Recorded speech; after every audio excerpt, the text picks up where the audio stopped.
Hello students, in this video I am going to discuss a living God which I have already discussed with you all in English, but on the request of many of my students they have asked me to explain the chapter in Hindi as well. So this video will be bilingual. I'll be using Hindi and explaining the chapter as far as possible in Hindi and English. Now, A Living God, this story is written by Lafcadio Hearn. ये इनकी story में you will see that there is a lot of emotion and compassion.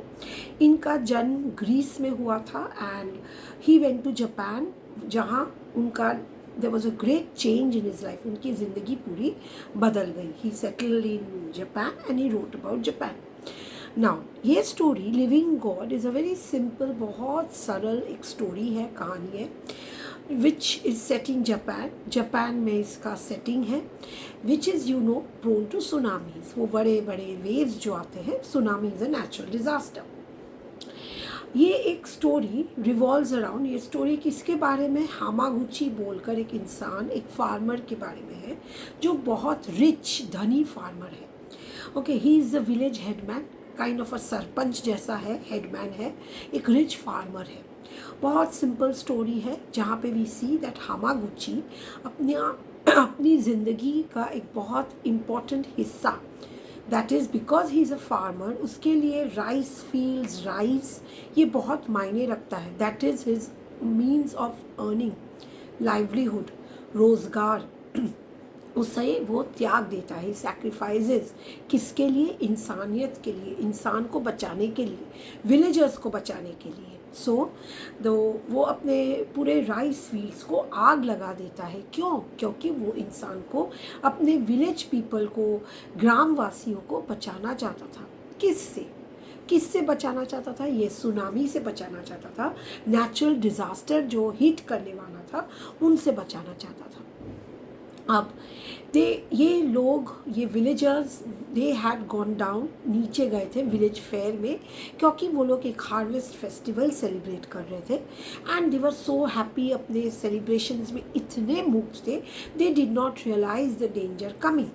But ये Hamaguchi अपने पोते के साथ हिल पर था, जहाँ से उसे ये कलैमिटी, ये अर्थक्वेक, सुनामी आते हुए दिखाई दिया and then he took this step.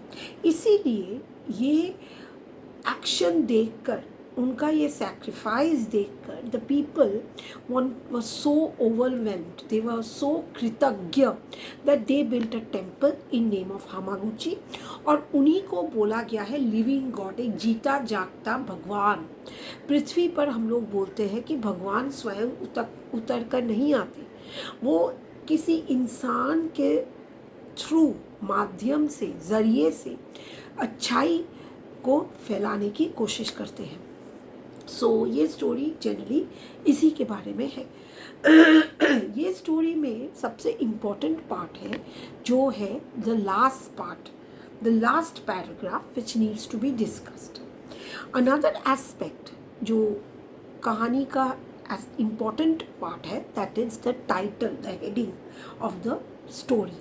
क्योंकि तुम लोगों को पूछा जाएगा कि is the title living God apt, क्या ये टाइटल जो लिविंग गॉड है वो सही है या नहीं.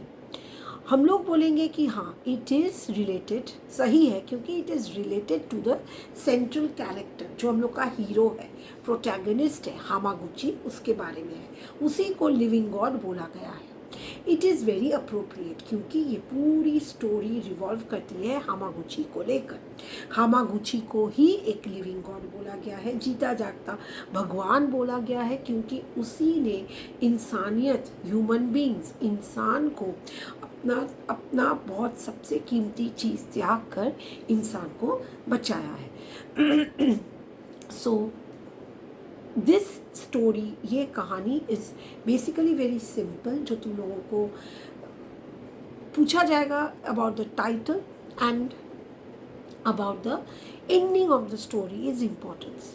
नाउ हामागुची के पास दो चॉइसेस थे, दैट इज़, एक था he can burn the rice stack आग जला देना राइस स्टैक को टू डिस्ट्रैक्ट द विलेजर्स, ताकि विलेजर्स जो नीचे सेलिब्रेट कर रहे थे, खुशियाँ मना रहे थे, उनको डिस्ट्रैक्ट कर दे, ध्यान बटोरना, ताकि वो लोग सोचे कि आग लग गया और भाग के बचाने आ जाए।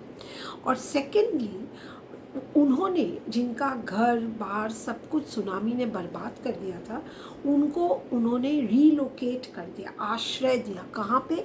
टेम्पल में, और उनके घर में उनको जगह दी, पनाह दी, जिसे हम लोग बोलते हैं शेल्टर दिया गया। इसीलिए पीपल उन्हें दाइमोजिन, ये वर्ड तुम लोग के बुक में है, लिविंग गॉड, जिसका मतलब है उनको बुलाते थे।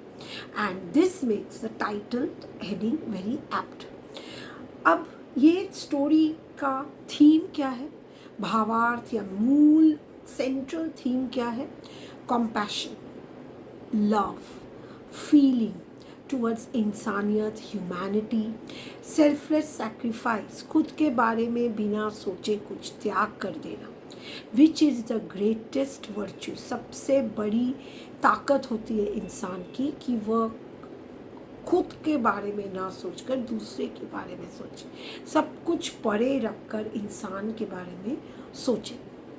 स्पेशली आज के दुनिया में ये स्टोरी बहुत एप्ट है।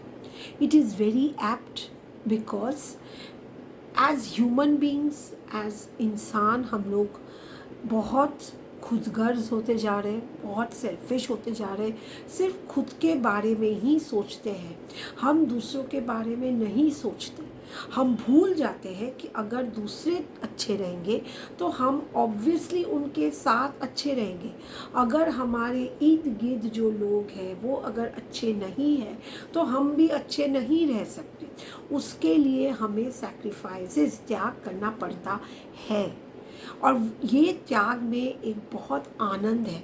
वही हामागुची ने अपने एक्शंस से बताया। He showed through his actions that there is lot of happiness in the sacrifices that you make to make other human beings happy. That is what makes him this virtue, this good quality. ये जो खासियत है ये हम लोग associate generally किससे करते हैं? भगवान से करते हैं कि भगवान ही सबका भला कर सकता है। भगवान खुद ज़मीन पर उतर कर नहीं आते, वो इंसान के माध्यम से ही अच्छाई को फैलाते हैं, दुनिया में अच्छाई लाने की कोशिश करते हैं। And that is what Hamaguchi has done, and that is what the author of the story also wants to teach the readers, the main idea that you have to be compassionate and selfless. Selfless sacrifice is what is the need of the day.